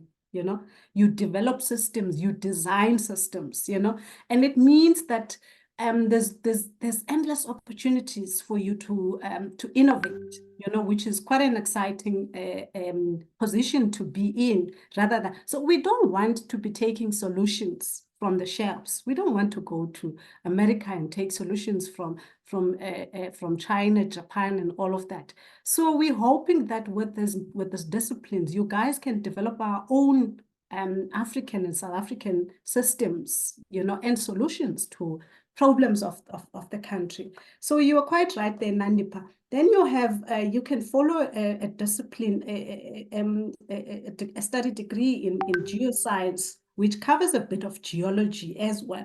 But when you become a geoscientist, it means now you're a professional. So you can start off by doing geology, and then you register as a professional geologist, and you become a geoscientist. And so obviously there's a lot of studies of rocks and you know, just the earth systems, you know, understanding natural resources, how we must conserve natural resources now and into the future, okay? So I'm going to quiz you on the immunologist, because I mean, there are clues there, all right? So if anyone thinks they have an idea of what, if you were to become an immunologist, what would you be doing? Avetandwa?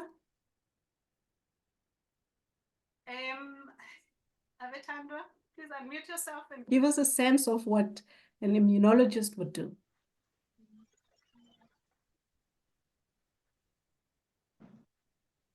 Okay, I don't think, are there any other hands? Who's going to help me with the hands? The Cindy Swa? Sisonke, any one of you guys can unmute and give us a sense. Cindy Swa, I see you are unmuted. Victoria. Okay, there are basically like research scientists that like analyze or study how to treat like diseases that involve basically like the immune system. Absolutely, absolutely. So, but remember, you need to qualify as a doctor first. So you would go through the medical degree first and then specialized once you complete your degree. So was that Cindy Swa or Avetando who gave the answer? Cindy Swa, hey? Yeah, no, absolutely right. But you go through the medical degree first. Once you complete the medical degree, then you become a specialist for diseases of the immune system, and you're called an immunologist. How about the hydrometallurgist? Anyone with ideas there? Sisonke?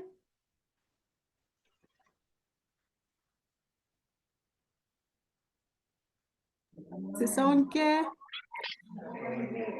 Any ideas? Or anyone else? Just shout, eh? Hello, ma'am. Someone who's unmuted? My name is Lusango Mbongo. Hi, Lusango. What I think a hydrometeorologist is, well, since it speaks about water, I believe it's the study of how liquids in general can help us in science, since hydrology, which is hydrogen, water itself has many uses, and liquids themselves also have many uses in science. Okay, that's right. What about the metallurgy part? Who knows what metallurgy part? What do metallurgists do? Because you can become a metallurgy engineer, for instance. So you got the first part right, because hydro means water. So in science we call it aqueous solutions. You know. So what about metallurgist? What does a metallurgist do? Well, metallurgists, I think it uses water into materials, certain materials. Yes. When we were in primary, we used to do the hydraulic jack. I think once built it. So I think metallurgists is just using water by hydraulic water into material. Yes, yes. And what type of materials? What type of materials, Lusango? Do you know, or should I give you clues? Cindy, so do you have clues on what types of metals are we talking about? Examples. the hydraulic jack. Okay, so I'm going to give you examples of metals that you can work with as a metallurgist. Things like your gold and your silver. You know, you can work with those metals, but when you are a hydrometallurgist, you actually do your analysis using aqueous solutions, which means it's hydrogen and water mixed. So you got it right there, Lusango Patli. Thank you for that. And I'm sure electronics engineering is a discipline that is quite familiar to most of us, hey? What do you think electronics engineers do? Avetandwa? Cindy Swa, any one of you? Cindy Swa, you are muted? Yes. Okay. Electronic engineering is the part or a branch of engineering, ma'am, that deals with electronical related research, study, and application. Okay, fantastic. You're spot on. But remember, I said you develop the systems, you actually design the systems. You know, as an engineer, your main role is to design, develop systems, and it could be systems that can be used in electronics, any kinds of electronics. It could be your laptops, it could be cell phones, and all kinds of things. Okay, fantastic. Please move to the next slide. I'm liking this session because, you know, it looks like people have some ideas. So who can attempt to tell us what's the difference between a computer engineer and a computer scientist? So you've completed your matric now, or before you complete your matric, you see a brochure from the University of Pretoria, and they're offering studies in computer engineering. And they're also offering degrees in computer science. Okay, so who knows what the difference is between the two disciplines? Who can attempt this? Hello, Cici.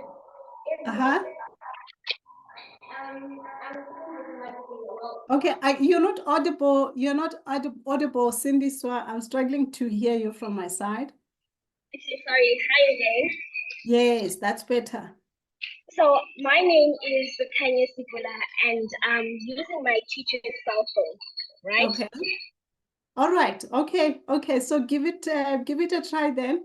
You wanted to answer the question. Okay. So the difference between a computer engineer and a computer scientist is that computer engineers design the hardware part. They deal with the hardware, and then the computer scientists, they literally or basically deal with the software, like your database, your coding, your everything that has to do with the language of the computer or the software of the computers. That's what computer scientists deal with. And then computer engineers, they literally deal with the hardware part of computers. Very good, very good. That was an excellent answer. Well done, well done. Okay, so let's move on. I've put in those disciplines, all three of them together, because there's some relationship.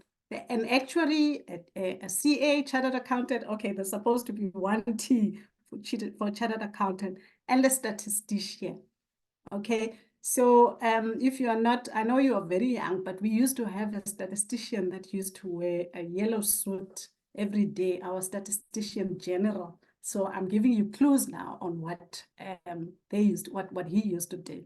Ebenezer, it's the school, it's the Ebenezer School. I see there's a hand raised there, so please shoot your shot. Just tell us what an actuary does, or what a CA does, or what a statistician does. Any of those. Pick any of those.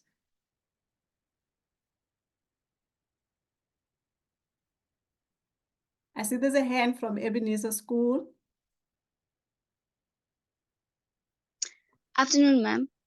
Yes, my dear.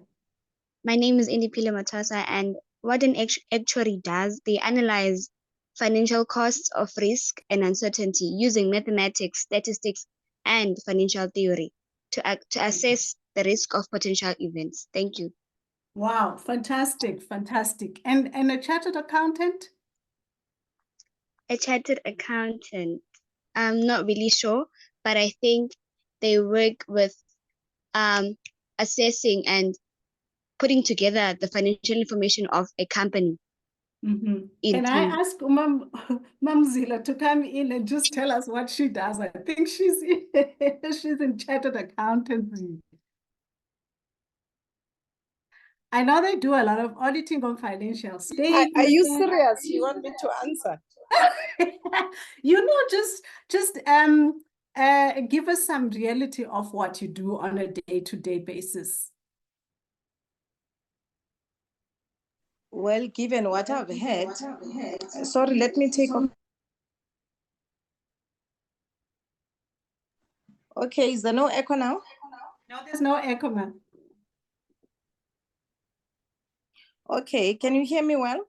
Yes, I can hear you. Okay, so I think I can summarize it to say, given what you have said about STEM, basically people are actually creating the economy, they are innovative. And I think as chartered accountants, we have got to work with each and every person to help them understand the financial implications of the decisions they are taking, of the innovations that they're actually making, and be able to work alongside actuaries, alongside engineers, to make sure that whatever is happening will be financially feasible. And to run the economy, we've got to make sure that there is adequate and accurate reporting of all the information that has taken place in a company, so that if you want to buy shares, you want to know if Pick n Pay is succeeding, you want to know if Discovery Group is doing well, you have a credible set of financial information. And this information needs to be audited. So we also audit as accountants, but you can't do both. You've got to choose to either audit or choose to be the accountant that actually generates the numbers. And this will assist then to make sure that there's credibility in the financial reporting globally. We have got one set of financial reporting globally, so that when you see a company that succeeds in the US, in the UK, and South Africa, you've got the same criteria to measure the success of those companies or the failure thereof. Oh, wow. Thank you so much. Thank you so much, Nezilwa. So I'm gonna record you. I'm gonna come and record you. We've got a video at Sasol. We've got videos that we play. So I'm gonna share a website. We actually feature all kinds of expertise. So it would be nice to just record you on a video called A Day in the Life of a Chartered Accountant. I hope you'll agree to that, and we'll put it online so that kids can get that information. So that information is accessible to everybody. But thank you so much for that. And just the last one. Thank you, Mazila. And then the statistician, any ideas? But they do analysis, really. They work with data. Like Mamzula indicated, they also work with actuaries, but also a little bit with statisticians who do analysis of data. We can move on to the next slide. Let's see what comes up. Okay, so I actually like this slide because, I mean, these are degrees that never existed in the last few years. You know, so this is something absolutely new. Cybersecurity scientist, a virtual reality developer. We even have augmented reality developers, a data scientist, a software developer. And I mean, we spoke about software development. Who knows what a cybersecurity scientist would do? Any ideas what, I mean, this is a top skill at Sasol. We are looking for graduates with cybersecurity skills. Yes, Mbalentle? I'm not sure if I'm right, but this is what I think they do. I think cybersecurity is kind of protect personal data of, like, it could be data of maybe companies, of individuals online, and make sure that it's not used in a wrong way. You are absolutely correct, Mbalentle. I mean, there are lots of scammers that are always waiting to pounce either on businesses or on banks, our bank accounts, and just about everywhere we have to safeguard our information, personal information. So cybersecurity is becoming one of the top skills required, you know, and obviously you can go through an IT degree and then later on major in cybersecurity, because there's very few universities that are offering a degree in cybersecurity as a standalone. Okay, but we're hoping that in the next 3-4 years, there'll be universities in South Africa and abroad already offering undergraduate degrees in cybersecurity and virtual reality. I mean, you can see the glasses there, those VR glasses. And what about a data scientist? Because this is also a critical skill. Who knows what a data scientist does? It's one of the top 4 skills at the moment. Kungawo, I see you are unmuted, or Victoria Masilo. Any one of you can come in. Hi, ma'am. Yes, hi. So basically, a data scientist, right? Yes, it's basically yes. somebody that like and uses data to like understand and like organizations to like make better decisions. Like they'll basically like analyze the data and yeah, they understand it to make like better decisions for the future, if that makes sense. Yes, no, absolutely. So remember I said these disciplines basically involve a lot of design, a lot of development of systems. So data scientists also develop systems. So there's a data scientist and there's a data analyst. So data scientists will develop systems and approaches for analysis of data, you know, strategies for how the data can be approached. And then a data analyst does the actual analysis. So you got it partly wrong. So for instance, you know that Python is used a lot in data analysis, but the data scientist must then develop the code for Python and other models that are used in analyzing data. We can move on to the next slide. You can go and also just check up on some of these degrees, you know, read more on it. And then we've got aerospace engineers. Okay, so someone who's interested in this, aerospace engineering, I know is in the room. Who knows what aerospace engineers? I mean, the picture is a tell-all. It's telling. What do these guys do? I see there's still a hand from Victoria, but there's 2 others. Don't know if there's someone else that can come in. Balentle, okay. Buko, maybe let's try Buko. Okay. Oh, Balentle, you can come in, Balentle, if you've got an answer. Okay, ma'am. I feel or I believe that aerospace engineers are the people who design and, can I say, make airplanes? Yeah, aircrafts, yes. And ensure that they're going to be safe when they're in the sky and make all those tests to make sure that it's a very safe and high quality airplane. Yes, absolutely. So they design, develop aircrafts and spacecrafts, including spacecrafts. I think they also design missiles and all of those things, you know. So it's quite an interesting career to follow as well. And what about robotics engineer? So so that picture that I'm showing there of a robotics engineer is actually a guy from Nigeria. He's the highest paid robotics engineer in the world. You know, he's only 25. Let's see, I've got some hands as well. Is it Latif? Or am I pronouncing your word incorrectly? Hello.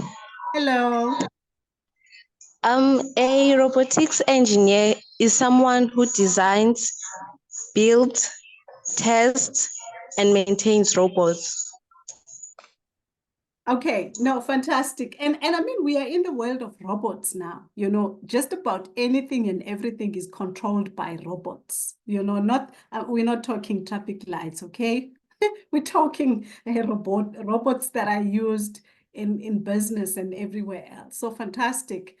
And then on this last one, I'm showing you a picture of a girl from KZN.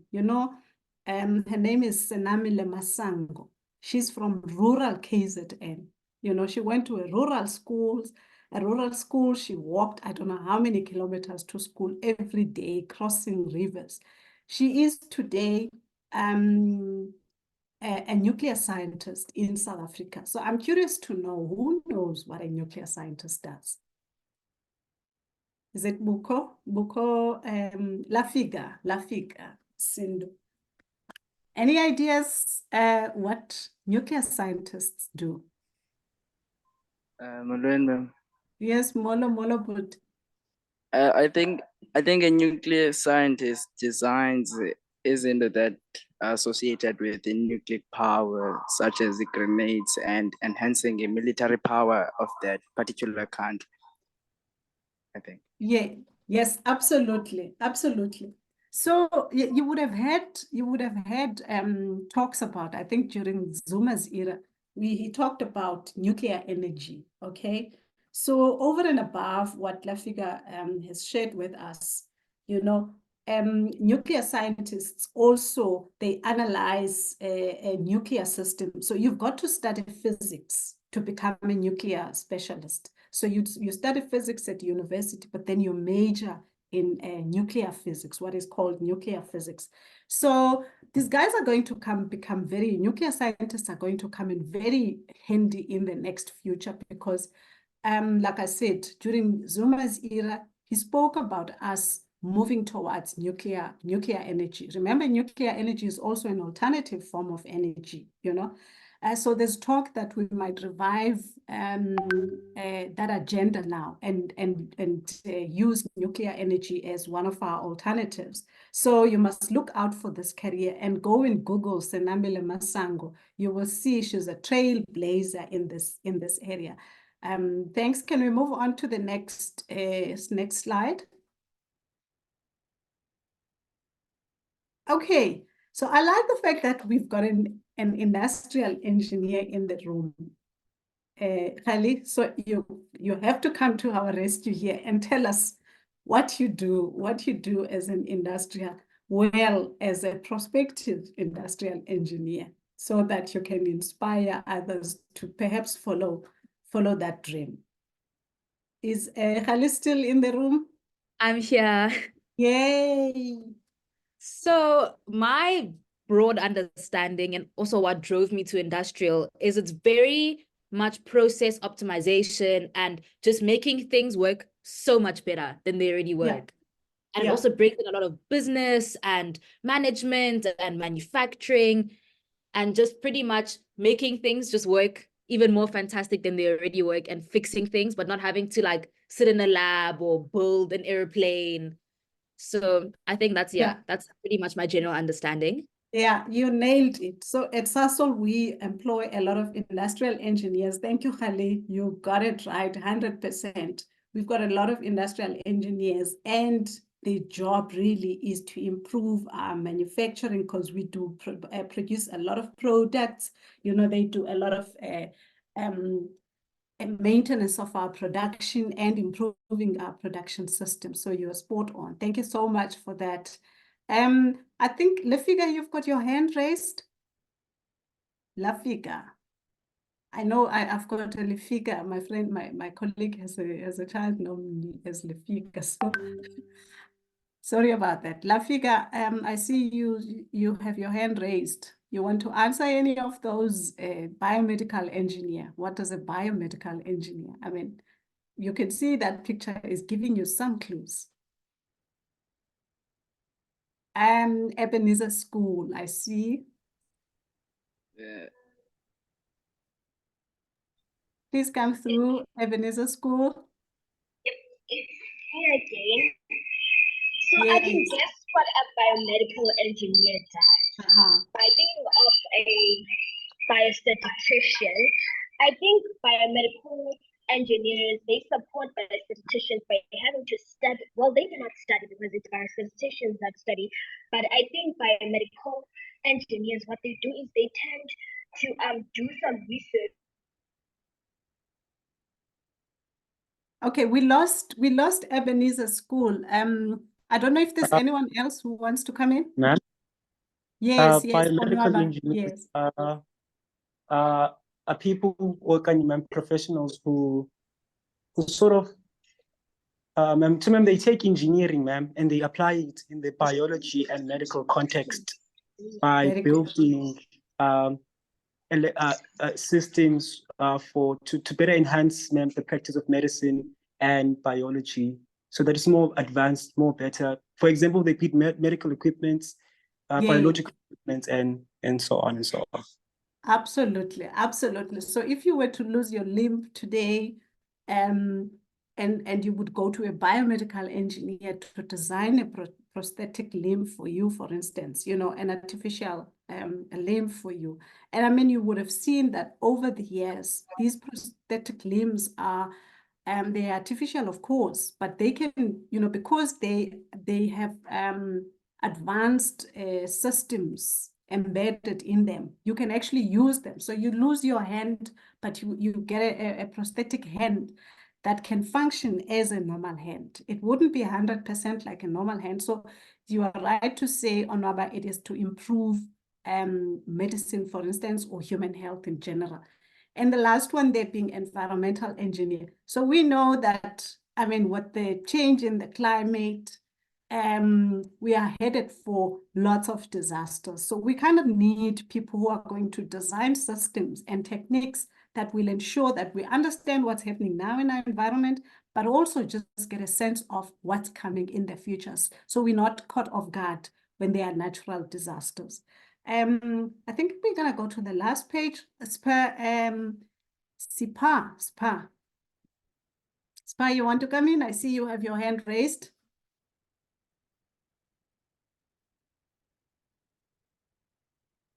Okay, I think, yeah, that hand has been taken down. Okay, this is the last slide. We are on point. I only had 30 minutes to finish the session. So these are just some of the emerging careers of the future. You can see that cybersecurity, data analysis, data science are up there.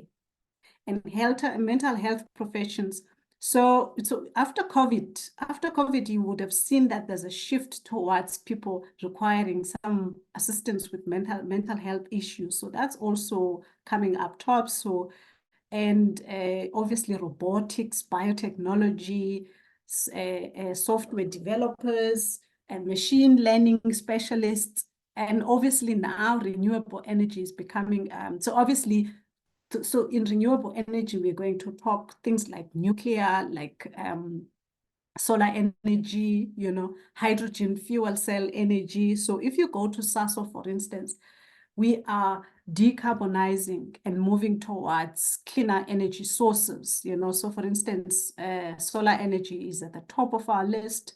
We're even exploring hydrogen, green hydrogen energy. We're exploring nuclear energy as well. So there's lots of jobs in that aspect. And health professionals are still quite top in the list, you know, biotechnologists, engineers, you know, we are always going to need engineers, you know, data scientists, like I've said. Artificial intelligence obviously is a core discipline that's required, especially in engineering and other degrees, data science and all of that.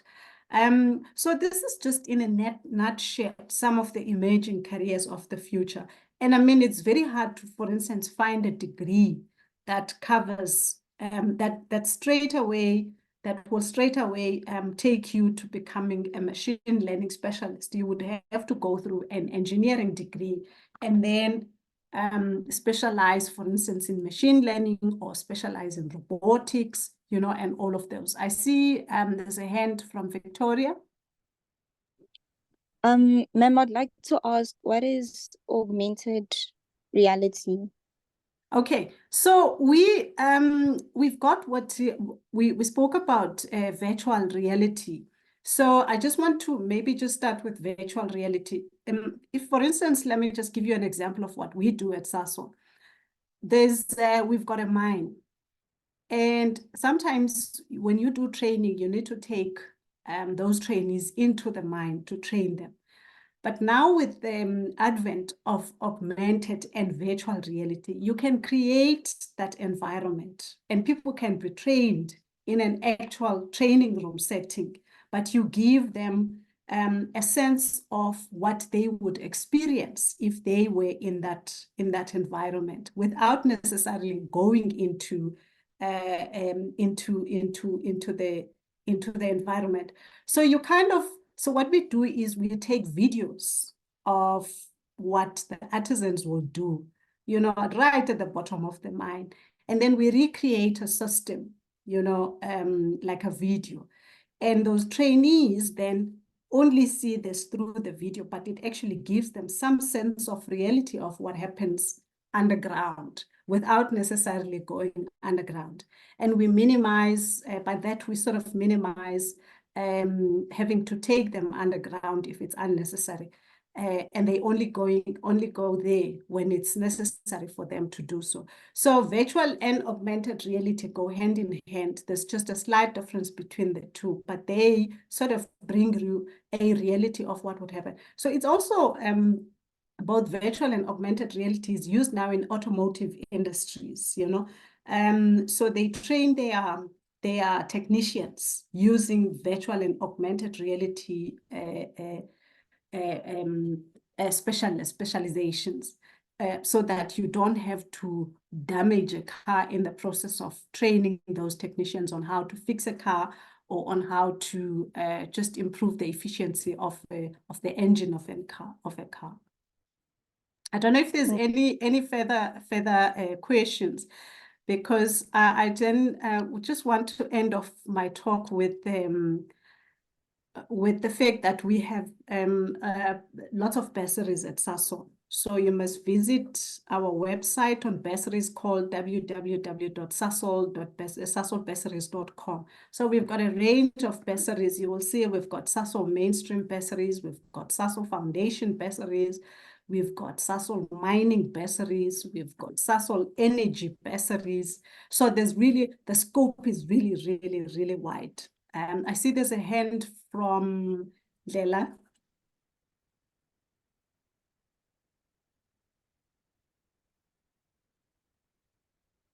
Lela, you want to come in?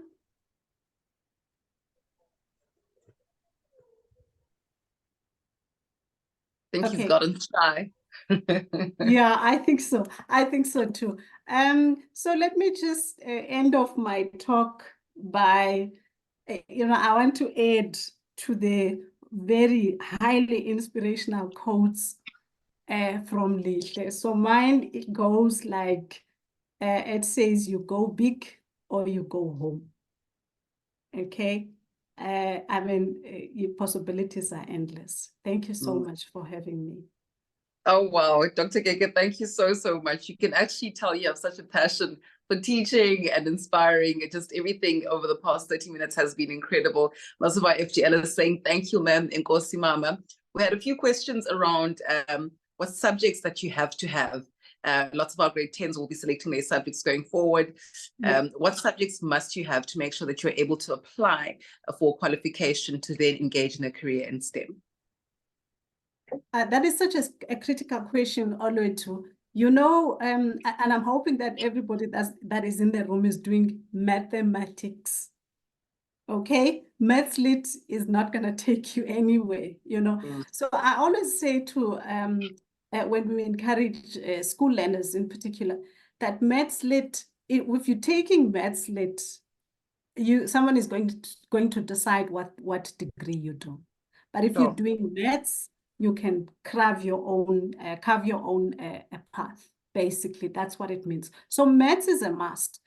With maths, you can go into any degree. You know, you can go into accounting sciences, you can go into financial sciences, you can go to physical sciences, you can go to chemical sciences, you can go to health sciences, you can go anywhere with maths. you need maths. And then there are disciplines like engineering that will also require physical sciences. You know, so engineering, it's you have to have physical sciences as one of the subjects. But for the majority of the STEM disciplines, you need maths. All right. Thank you so much, Mama. We really appreciate it. I guess you and Kgali were reading off the same book because she was encouraging the FGLers to make sure whatever they do, that they don't limit their options. They must make sure they've got physical science and core maths within their subject. Absolutely. Mama, thank you so much. Go big or go home. Nothing is impossible. We'll anchor on those words going forward. Absolutely. Thank you. Thank you, Olet. What a beautiful session we've had, FGLers. So impressed by the level of engagement we had this session. Thank you so much. You are all clearly geared up for a winning academic year. We thank you so much for your participation and for your time. We thank you to Dr. Bulela and of course to Kgali Mabotja for their time today. Thank you to each and every one of you for your active participation.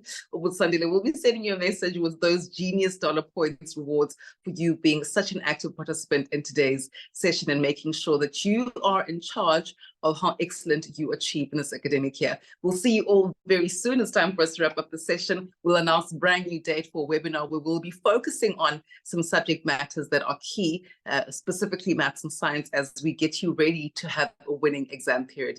You take care.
Yes.